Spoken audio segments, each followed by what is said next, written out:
എൻ്റെ പ്രിയപ്പെട്ടവരെ, നമ്മൾ എല്ലാ ദിവസവും നമ്മുടെ ഓരോ ദിവസവും കർത്താവിന് സമർപ്പിക്കും. കർത്താവിന് സമർപ്പിക്കുമ്പോൾ ഇതിനെ നമ്മൾ ഫീഡിങ് പ്രെയർ എന്നാണ് ഞാൻ പണ്ട് പറഞ്ഞുകൊണ്ടിരുന്നത്. ഞാൻ പണ്ട് സ്വകാര്യമായി ചെയ്തുകൊണ്ടിരുന്ന കാര്യമാണ് ഇപ്പോഴത് പബ്ലിക്കായിട്ട് ചെയ്യണത്. ഇതെല്ലാവർക്കും പ്രയോജനപ്പെടും. പക്ഷേ ഈ ദിവസം നമ്മൾ പോകുന്ന വഴികളെ, കണ്ടുമുട്ടുന്ന വ്യക്തികൾ, ഇടപെടുന്ന സാഹചര്യങ്ങൾ, സ്ഥാപനങ്ങൾ, സന്ദർഭങ്ങൾ, സമയങ്ങൾ എല്ലാം സമർപ്പിച്ചുകൊണ്ട് പ്രാർത്ഥിക്കാൻ തുടങ്ങുന്നു.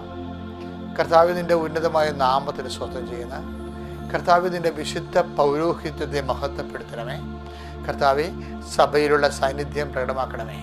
അമ്മേ, പരിശുദ്ധമേ, ദേവമാതാവേ, വിശ്വാസത്തിൻ്റെ വിനിമയ വേളയിലെ അമ്മയുടെ മാധ്യസ്ഥത്തിൽ ഞങ്ങൾ ചെയ്യുന്ന എല്ലാ പ്രവർത്തനങ്ങളും നീ ആശീർവദിക്കണമേ. കർത്താവ്, എല്ലാ പ്രവർത്തനങ്ങളും ദൈവമഹത്വം വെളിവാകുന്നത് ആത്മാവിൻ്റെ കണ്ണുകൊണ്ട് കാണുവാനും കാതുകൊണ്ട് കേൾക്കുവാനും അങ്ങനെ വിവേചനം വരുത്താതെ ദൈവത്തിൻ്റെ സാന്നിധ്യം അനുഭവിച്ച് അങ്ങനെ സ്വന്തം അനുഭവത്തിലൂടെ ഓരോ മനുഷ്യൻ ദൈവത്തെ തിരിച്ചറിയാനും ഇന്നത്തെ ദിവസത്തെ അങ്ങ് പ്രത്യേകം ക്രമീകരിക്കണമെന്ന് പ്രാർത്ഥിക്കുന്നു.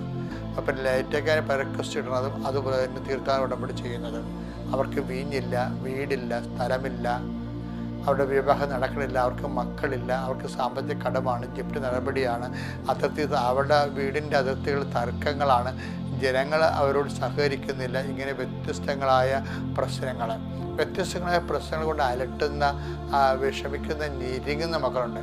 അമ്മ, ഞെരുങ്ങുന്ന എല്ലാ മക്കളെയും നീ ഏറ്റെടുക്കണം. ഞെരുങ്ങുന്ന എല്ലാ മക്കളെയും, ഓരോരോ സാമ്പത്തിക ഞെരുക്കമുള്ളവരുണ്ട്, കുടുംബത്തിൽ സമാധാനമില്ലാത്ത ഞെരുക്കമുണ്ട്, അയൽവാസികൾ ഭിന്നതയുടെ ഞെരുക്കമുള്ളവരുണ്ട്, സ്കൂളുകളിലും കോളേജുകളിലും ഫീസ് കൊടുക്കാൻ പറ്റാത്തതിന് ഞെരുങ്ങുന്നവരുണ്ട്, വിസയുടെ പണം തട്ടിപ്പായിട്ട് മറ്റുള്ള അന്യാധീനപ്പെട്ടു പോയത് തിരിച്ചു കിട്ടാതെ ഞെരുങ്ങുന്നവരുണ്ട്. ഇങ്ങനെ ഓരോരോ കാര്യത്തിനും ഞെരുങ്ങുന്ന മക്കളുണ്ട്. കർത്താവ്, ആ ഞെരുക്കത്തിരിക്കുന്ന ദൈവവൈദ്യങ്ങളെ കർത്താവ് നീ ഏറ്റെടുക്കണം പ്രാർത്ഥിക്കുന്നു. അമ്മേ, ഇന്ന് മക്കളുടെ ഓരോ വഴികളും, ഇന്ന് മക്കളുടെ ചിന്തകളെ നീ ഏറ്റെടുക്കണമേ. ഇന്ന് മക്കളുടെ പ്രവർത്തനങ്ങൾ, അവരുടെ സംസാരങ്ങൾ, അവരുടെ സംസർഗങ്ങൾ എല്ലാം അമ്മ ഏറ്റെടുക്കണമേ. ദൈവമേ, നീ അറിയാതെ, നിൻ്റെ ഒരു നിയന്ത്രണമില്ലാതെ, നിൻ്റെ ഒരു ആലോചനയില്ലാതെ, നിൻ്റെ വഴി നടത്തലില്ലാതെ ഒന്നുമേ ഞങ്ങളുടെ ജീവിതത്തിൽ സംഭവിക്കാതിരിക്കാൻ വേണ്ടി ഞങ്ങൾക്ക് പരിശുദ്ധാത്മാവിൻ്റെ ഓർമ്മശക്തി നൽകിക്കൊണ്ട് ഞങ്ങളെ ആന്തരികമായി നയിക്കണമെന്ന് പ്രാർത്ഥിക്കുന്നു.